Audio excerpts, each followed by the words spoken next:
Welcome to Making It Last, where we share ideas to help families tackle major issues. I'm your host, Regina DeMeo, and with me today is Melissa Brault, and we're going to talk about foreclosures.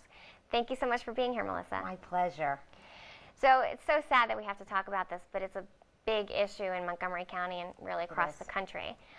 So can you help people to understand what is the difference between a foreclosure or a short sale, deed in lieu of foreclosure? These are all terms that you and I are familiar with, but I don't think everybody is. Absolutely.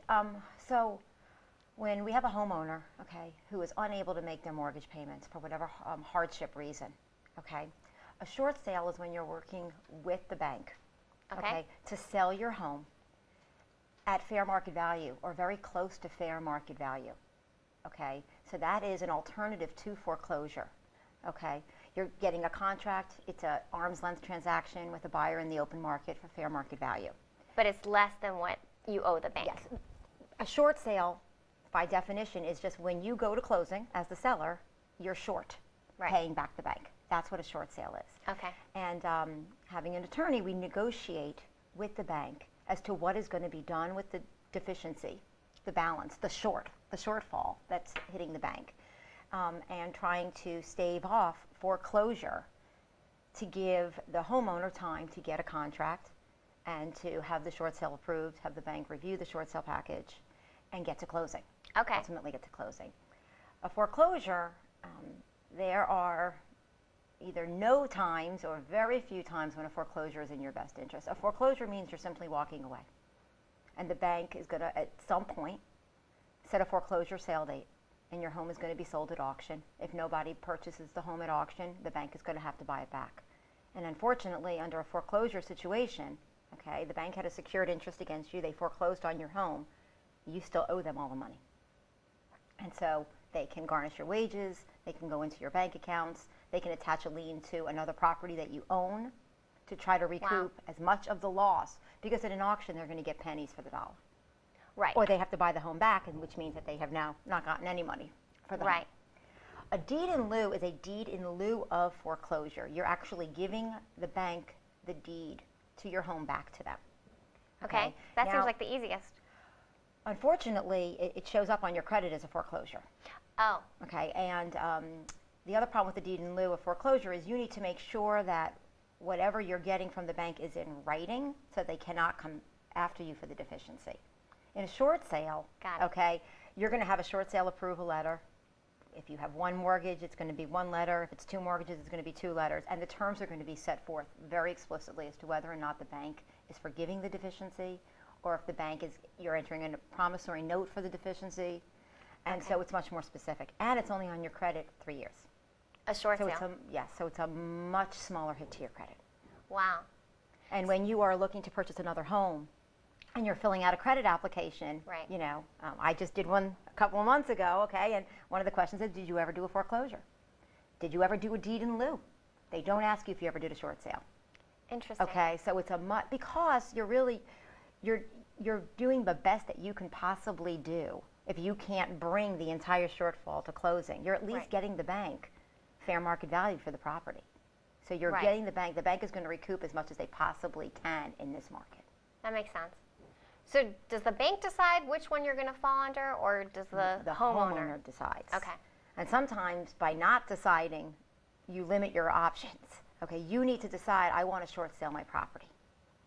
Okay, I don't want to let it go to foreclosure. Right. Okay, right away, as soon as you stop making payments, you're going to start getting letters constantly from the bank. And they're meant to be scary. Right. You're in risk of default. You're in risk of foreclosure. We're filing an intent to foreclose on you. Okay? The bank, there's lots of steps that the bank has, a myriad of steps that the bank has to go through before they can actually foreclose on you. So you have plenty of time to, A, seek an attorney, to get representation, because once you stop making payments, you're in default. Right. You're in breach of contract.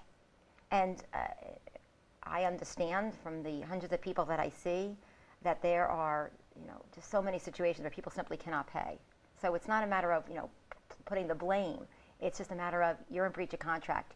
You're going to get sued. You need an attorney to protect your interest, to let you know what is your best course of action. And you need a realtor to list your property. Right. So it's a triangle. you know, as an attorney, I work with the seller. He's my client. I protect his best interests. Right. And I also work with the realtor. Okay. Okay, I mean, the property has to be marketed. Marketing history has to be kept. I mean, you know, every so often, the property doesn't sell right away. They have to lower the price every few weeks by 5 to 10%. We need that documented. Okay. Okay, and then once we get a contract, once the realtor gets a contract, okay, the seller has to get a lot of documents together, okay, his financials together, okay. Like not just income for the current year, but you're saying past tax returns? Past 2 years' tax returns. Okay. Okay, if they have not filed their tax returns, they've probably filed an extension. We need the extension. Okay. Okay, past 60 days bank statements, all accounts, all bank accounts. One of the biggest questions that people ask is, what about my 401k? Okay, please don't take out any money from your 401k. Okay, your 401k is protected. Right. Okay. Now, I mean, there are instances where, and I'm happy for people who have $500,000 in their retirement. Is the bank looking at that? Obviously, yes. There are human beings looking at it and seeing, wow, he has $500,000. Right. That definitely is less of a hardship than somebody who has no money in retirement. But it's not money that they're expected to take out in the short sale. Right, So and if you took it out, you'd have retirement. penalties, taxes. Exactly. It's not the $500,000 by the time you take all that out. I had a couple come in last week, and he said it was either here or divorce, because the wife said, I want to do the right thing. I want to keep paying my mortgage. You need to take out all your retirement money. And he said, that's where I draw the line. Right. That's what, you know, the woman was ill, lost her job because she was so ill with cancer. And he said, oh, wow. We need this retirement money. I may need this for medical bills. Right. I'm not taking out my retirement. And I said to him, thank God you did it. You did the right thing. We're going to short sale your property. We're going to get it listed. We're going to short sale your property. If you are working, we need last 30 days pay stubs. Okay. If you are self-employed, we need a profit and loss statement. Some people, you know, they have accountants and they run very complex businesses and they have very detailed profit and loss statements. Right. That's great. But then we have mom and pop shops, and they get very overwhelmed at even the thought of having to write a profit loss. Yeah. Not a big deal, okay? Your income that's coming in every month, you know, I have several, you know, women who are, you know, they clean houses. So it's just the checks that are coming in from the people that are cleaning houses. Okay. Subtracting the expenses. What does it cost you to get to where you're working and the cleaning supplies? Right. Okay? The net is your income.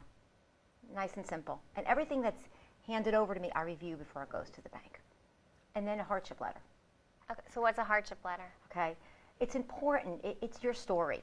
And, you know, the banks might not be the most sympathetic entity out there. Right. But the bottom line is 9 times out of 10, an individual is going to read your hardship letter. If you've been ill, that has to go in your hardship letter. And sometimes it's actually cathartic for people to have to write this hardship letter and get out what they're going through. A bad divorce. They've been left with nothing. They can't, you know, a lot of times together they were making just enough money Right. to pay the mortgage. Separate, they can't. Oh, yeah. That's a hardship situation. Even though if they still combine their resources, they'd have enough to pay the mortgage. That's not going to be their situation anymore. And, you know, a lot of times the divorces are the most difficult ones. There's a lot of emotion involved. They put a lot of love into their home. They have children. And a lot of times one of them who's been through so much emotionally just says, I'm walking away. Right. What I tell people is, if you want to close this chapter and move on, you need to short sale your house. Because if you foreclose, it's going to follow you.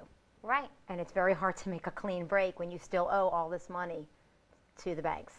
Yeah, well, Okay. I mean, I've also had clients who, you know, one party stops paying and so they go into foreclosure, and it impacts the other spouse's security clearance. I mean, people don't realize that your security clearance is actually tied to your credit and your ability to make payments. That's such a good point. Yeah. That's such a good point, because we never tell somebody not to make their mortgage payment. Okay? Not making a payment doesn't mean you're automatically in a hardship. And making your payment doesn't mean you're not in a hardship. I have people that come see me and they're making their payments, but they're not paying anything else. You know, they're borrowing money for food. That's going to come out when I see their bank statements, when I see the bank is going to see that they can't pay their mortgage, even though they are. We have people that are borrowing money every month to pay their mortgage from, you know, their father, their mother. Credit card. Exactly. Okay. Unfortunately, you know, the banks are your mortgage service provider, okay? They're kind of the conduit, okay? The investor holds your mortgage, and the investor makes the final decision as to whether or not to approve a short sale. And a lot of times it's a private investor, but we also have Fannie Mae, Freddie Mac.